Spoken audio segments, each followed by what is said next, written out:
ارجع الیہم، قاصد سے کہا واپس، فلناتینہم بجنود لا قبل لہم بہا، اب خط نہیں آئے گا، قاصد نہیں آئے گا، اب فوج لڑائی کی تیاری شروع کر رہی ہے، ہم ایسا لشکر لے کے حملہ کرنے آ رہے ہیں، لا قبل لہم بہا، یہ لوگ اس کا مقابلہ کرنے کا تصور ہی نہیں کر سکتے، اتنی بڑی فوج ہوگی، اتنے گھوڑے، اتنی تلواریں، جو بھی پھر زرہیں اور لوہے کے جنگی ٹوپیاں، پورے جاہو جلال کے ساتھ ہم اس سمت میں جا رہے ہیں جہاں گوگل نے ہمیں، وہ ہدہد نے ہمیں بتائی ہے، اس زمانے کا گوگل ہدہد ہی تھا۔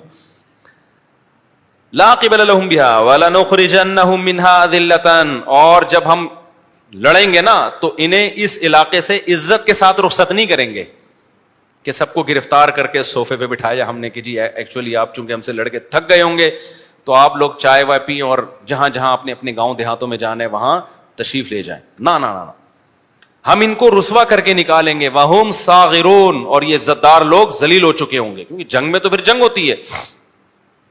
ملکہ سبا کو اندازہ ہو گیا بھائی یہ پیسوں کی لالچ ان میں نہیں ہے، فوراً کیا کہنے لگی، تو ہدہد یہ سے ہے نا، یہ مخابرے کا کام کر رہا تھا، جا کے جو بھی ہے نا پرچیاں لا رہا تھا وہاں سے، تو حضرت سلیمان علیہ السلام کو پتہ چل گیا کہ جی ملکہ سبا نے پورا جو قافلہ اپنا، جو بھی اس کے آرمی کا چیف ہوگا یا جتنے بھی لوگ تھے ان کے ساتھ پلان کیا، جا کے تفتیش احوال کے لیے ہم وہاں چلتے ہیں، جنگ بندی کا فیصلہ نہیں کیا، لیکن اب اس دعوت کو اس نے ویلیو دینا شروع کر دی کہ بھئی یہ ایسی بات نہیں ہے، جا کے ہمیں ملنا پڑے گا۔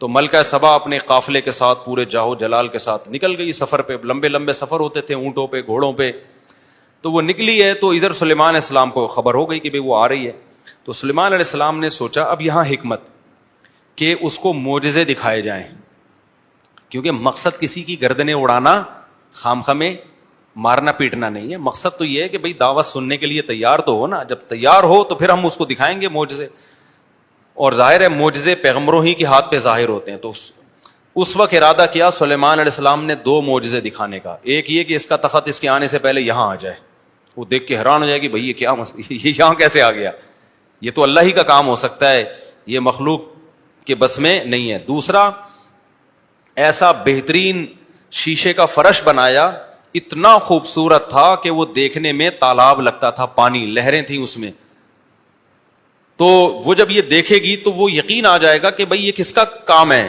یہ اللہ کا کام ہو سکتا ہے، یہ معجزہ ہو سکتا ہے۔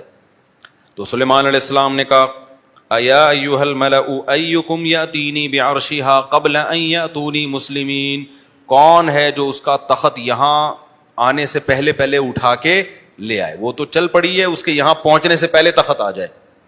قال عفریت من الجن، ایک بڑا جن کھڑا ہوا اور کہنے لگا انا آتیک بہ، میں لے کر آؤں گا، قبل ان تقوم من مقامک، آپ کی مجلس برخاست ہونے سے پہلے یہ تخت یہاں پر رکھا ہوا ہوگا۔ جن تھا یار، اللہ اس جن سے سب کو بچا کے رکھے۔ آئی بات سمجھ میں؟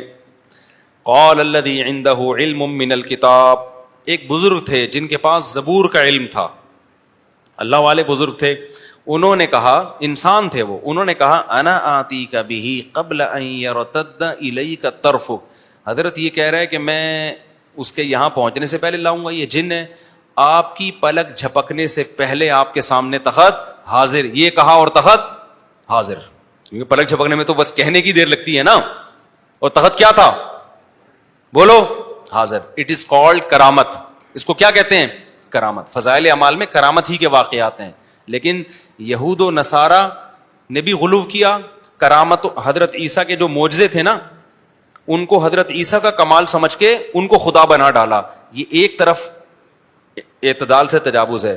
اور جو ملحد اور ایتھیس لوگ ہیں وہ کہتے ہیں کچھ ہو ہی نہیں سکتا، نہ پیغمبر کے ہاتھ پہ معجزہ ہو سکتا ہے، نہ ولی اللہ کے ہاتھ پہ کرامت کی، اللہ ایسا کچھ کر ہی نہیں سکتا، جب اللہ ہی نہیں ہے تو ہو کہاں سے سکتا ہے، یہ دوسری انتہا ہے۔ اہل سنت والجماعت اس کے قائل ہیں کہ اللہ کچھ کرنے میں کسی سبب کا محتاج نہیں ہے، اللہ پیغمبروں کے ہاتھ پہ معجزے ظاہر کرتا ہے اور اولیاء اللہ کے ہاتھ پہ کرامتیں ظاہر کرتا ہے، اور یہ ہو اس لیے جاتی ہیں کہ اس بزرگ نے نہیں کیا ہوتا، یہ کرنے والا کون ہے؟ اللہ ہے۔ تو اس میں یہ سوال کہ کیسے ہو گیا اور یہ شرک پھیلا رہے ہیں، یہ سوال ہی حماقت ہے، سمجھتے ہو کہ نہیں سمجھتے؟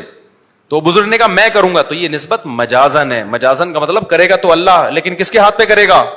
میرے ہاتھ پہ. تو بعض دفعہ کسی بزرگ کو الہام ہو جاتا ہے اللہ کی طرف سے کہ میں آپ کے ہاتھ پہ ایک ایسا کام کرنے والا ہوں جو آپ کے بس میں بھی نہیں ہے. کس کے بس میں ہے؟ اللہ کے بس میں. لیکن آپ نسبت اپنی طرف کر لینا, کیونکہ سارے توحید پرست بیٹھے ہوئے ہیں, ان کو پتا ہے کہ یہ بزرگ نہیں کر سکتے, یہ کرے گا کون؟ اللہ کرے گا. اب اس میں یہ سوال بھی فضائل اعمال کی کرامتوں پہ سوال ہوتا ہے کہ ان بزرگ سے یہ ہو گیا, فلاں صحابی سے تو یہ ہوا نہیں تھا, ان دیوبندیوں کے بزرگ جو ہیں صحابہ سے بھی افضل ہو گئے. تو یہ سوال تو یہاں بھی ہوگا کہ سلیمان علیہ السلام تو لا نہیں سکے تخت, جو پیغمبر ہیں, اور ایک امتی تخت اٹھا کے لے آیا.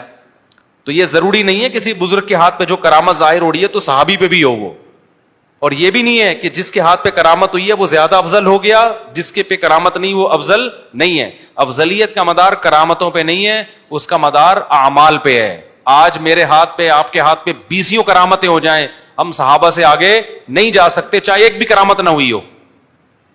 سمجھتا ہے کہ نہیں سمجھتا ہے؟ تو یہ آج کل نا علم مارکیٹ میں شارٹ چل رہا ہے. ہر جس کا منجن نہیں بکتا نا وہ مذہبی اسکالر بن کے یوٹیوب پہ چینل بنا کے منجن بیچنا شروع کر دیتا ہے. تو یہی چل رہا ہے مارکیٹ میں, علم ہے نہیں. تو یہ کرامتیں ہوتی ہیں. اچھا بھائی, تو اب یہ ایتھیس لوگ ان آیتوں پہ ہنستے ہیں, ابے یہ کیسے ہو سکتا ہے پلک جھپکنے میں جو ہے نا تخت حاضر ہو گیا, یہ معاذ اللہ قرآن نے جو آپ فضائل اعمال پہ جس طرز پہ اعتراض کرتے ہو نا, وہ ان کا اسٹائل اسی انداز سے قرآن پہ ہوتا ہے. ہم یہی کہتے ہیں کہ یہ بھی اللہ نے کیا, وہ بھی کس نے کیا؟ اللہ نے کیا. ہاں یہ ضرور ہے کہ جو نقل ہے نا وہ صحیح ہو, یعنی جو کرامت کو بیان کرنے والا شخص جو ہو وہ مستند ہو, کیونکہ کرامت کے نام پہ جھوٹ بھی بہت بولا گیا ہے. جس کی منجن نہیں بکھ رہا ہوتا وہ کرامتوں کے واقعات سنانا شروع کرتے ہیں. ہمارے بزرگ ایک دفعہ بیٹھے ہوئے تھے تو دھماکہ ہوا, وہ نہیں پھٹے. کیوں نہیں پھٹے بھائی, تیرے بزرگ میں کیا ہے یار, کوئی سلنڈر لگے ہوئے, وہ پھینکو بھی بہت ہیں اس فیلڈ میں. تو ان چیزوں سے متاثر ہونے کی ضرورت نہیں ہے, متاثر عمل سے ہونا ہے. نیک عمل ہوگا پھر کرامت کا واقعہ ہو تو مان لو, نیک عمل نہیں ہے تو واقعات پھر شعبد بازی ہے بھائی, وہ ڈرامے بازی ہے. تو پہلے نماز, روزہ, حج, زکات ہے, باقی چیزیں اس کے بعد میں ہیں. اور اس میں جھوٹ بھی بہت بولا جاتا ہے. اس لیے یہ نہیں کہ جو بھی کرامتوں کی کتاب اٹھا کے دیکھ لی آپ نے پڑھنا شروع کر دی وہ مان لیا اس کو, ایسا نہیں. فضائل اعمال میں تو جو کرامت کے واقعات ہیں وہ جن کتابوں سے لیے گئے ہیں وہ تو محدثین ہیں. تو جو فضائل اعمال پہ اعتراض کرتا ہے اصل میں اس کو ان کتابوں کے مصنفین پہ اعتراض کرنا چاہیے کہ انہوں نے کیوں لکھے. ان پہ کریں گے تو لوگ جوتے ماریں گے. تو ملے ہوئے علماء دیوبند, ان کو صبح شام صلواتیں سناتے رہتے ہیں. یہ عجیب لوگ ہیں. وہی کرامت جب سعودیہ کی کسی مفتی کی ہوگی نا یہ پی جائیں گے. ایک بڑے فتنہ پرست ہیں سعودی عرب میں ہوتے ہیں, وہ بڑے اٹھ پٹانگ باتیں کرتے ہیں. انہوں نے فضائل اعمال پر نے ایک اعتراض کہ یوں ہے وہ, کسی نے نکال کے دکھا دیا بالکل ایسی کرامت سعودیہ کی کسی مفتی سے بھی منقول ہے. چپ, آج تک کیا ہے, چپ بیٹھا ہوا ہے. ٹھیک ہے نا, کیونکہ وہاں سے کیا ملتے ہیں, وہاں سے ریال ملتے ہیں. تو یہ انصاف والا کام نہیں ہے ان لوگوں کا. پھر بھی میں یہ عرض کرتا ہوں کہ اس وقت تبلیغی جماعت کا کام بین الاقوامی سطح پہ دنیا میں پھیل گیا ہے. تو جب دنیا میں کام پھیل جاتا ہے تو کرامتوں کے واقعات یا اس چیزیں اپنے مریدوں میں تو چل جاتی ہیں جن کو آپ پر اعتماد ہے. لیکن جب کام بڑے پیمانے پر پھیلا جاتا ہے نا تو قرآن و سنت ہی پہ اکتفا کرنا چاہیے. پھر ایسے واقعات کو نصاب کا حصہ نہیں بنانا چاہیے. بہرحال سمجھتے ہو کہ نہیں سمجھتے؟ تو جیسے ریاض الصالحین ہے, عربوں میں جو تبلیغی جماعت کا کام ہوتا ہے اس میں ریاض الصالحین ہے. تو ہم بھی چھوٹے لوگ ہیں, بڑی بات نہیں کرنی چاہیے, لیکن ہم نے بڑے علماء سے بھی سنا ہے کہ ایسی کتاب آنی چاہیے تبلیغ کے نصاب میں جس میں صحیح احادیث ہوں اور جس میں مستند روایات ہوں. جیسے وہ فضائل اعمال میں ایک روایت ہے 70,000 دفعہ کلمہ پڑھا تو بخشش ہو گئی. ابھی ایک صحیح روایت نہیں ہے یہ. اب جب اتنے بڑے پیمانے پر کام ہو رہا ہے تو پھر ایسی روایتیں اور ایسی باتیں جو کمزور ہوں وہ پھر اس کام کی ویلیو کو ختم کر دیتی ہیں, لوگوں کی نظر میں امیج کر دیتی ہیں. اگر تبلیغی جماعت والے یہاں جو ہیں سارے صرف ریاض الصالحین یا اور کوئی صحیح احادیث کا مجموعہ لے کے چل رہے ہوتے تو یہ کام ڈبل ہو چکا ہوتا اب تک. بہت سے لوگ کٹے ہیں اس وجہ سے کہ بھائی کچھ روایتیں ضعیف ہیں اور کچھ کمزور ہیں, کچھ کرامتوں کے واقعات ہیں, تو ان کی وجہ سے کام میں کمی ہوئی ہے. تو اگر شورا میں کچھ اس طرح کی بات ہو جائے نا, میں تو چھوٹا منہ بڑی بات, بڑے علماء سے ہم نے یہ بات سنی ہے, تو کام ڈبل ہو جائے گا. تو اس لیے میں فضائل اعمال کے بارے میں یہ حمایت نہیں کر رہا کہ اس کو اور زیادہ پھیلانا چاہیے. میں صرف اتنی حمایت کر رہا ہوں کہ اس پہ جو شرک اور کفر کے فتوے لگتے ہیں وہ ٹھیک نہیں ہے, گمراہی کے جو لگتے ہیں وہ ٹھیک نہیں ہے. چلو ہم آگے, بس جلدی سے میں اس کو مکمل کرتا ہوں. اب کیا ہوا ہے کہ جی اس نے کہا کہ جی پلک جھپکنے سے پہلے اور تخت بولو حاضر. فلما رآہ مستقرا عنده، ابھی سلیمان علیہ السلام اپنا یہ سینٹنس مکمل کر کے بیٹھے ہی تھے کہ کون تخت لے کر آئے گا، اور تخت مارکیٹ میں حاضر. فوراً کہنے لگے ھذا من فضل ربی، یہ میرے رب کا فضل. کہنا تو چاہیے تھا ان بزرگ کا کمال ہے، کہنا تو یہ چاہیے تھینک یو، شکریہ، لیکن کیا کہہ رہے ہیں؟ رب کا فضل. اس میں بتا دیا کرامت کس کا عمل ہے؟ اللہ کا. شکر بھی کس کا ادا ہوگا؟ اللہ کا ہوگا.